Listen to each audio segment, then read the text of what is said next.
All right, so where do small lenders get their money from? And I'm small lenders, some of these are not small, what I'm talking about, but essentially, so you know the big six banks, but there's probably 40 other lenders in Canada, maybe 50, that can lend money just like a bank can. It's like, where do they get their money? Because we just talked about, you got to put money, they don't have a bank to put money into.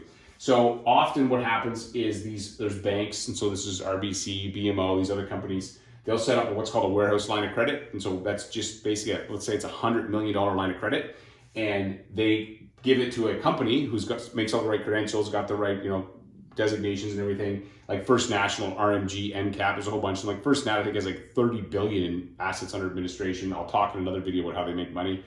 And then they basically, what happens is they bundle those up, they put them in, become a mortgage-backed security. CMHC, which is a government entity that puts their stamp on it and says, yes, as long as everybody's followed these guidelines, we'll put our stamp on it and we'll cover any defaults, which means we're like, dang, the government just co-signed for us, which means that when it gets purchased, that $100 million gets purchased by the pension fund for 4.5%, let's say. So bank lends the money, warehouse line of credit, they pay on that as they're using it, they bundle those up, and then they make a stream from that. So let's say there's, on that 100 million that they pump out this way, they get paid money to put those bundles of mortgages together. And it could be a pension fund, it could be an investment company. But essentially, this is how, and the great part about these monolines, is that they make the banks more competitive. If they didn't exist, if this whole mechanism didn't exist, it would be like going to the gas pumps. There's no competition. Basically, everybody gets screwed. Oh, we don't collude on price, but then all the prices go up at the same time. Long weekend comes,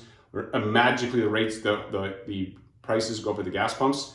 Monolines make banks competitive because they're going to compete directly against the sales forces at the banks. And so this is a great thing that we have in Canada that the consumers benefit from, and they don't even understand how it works or how it exists.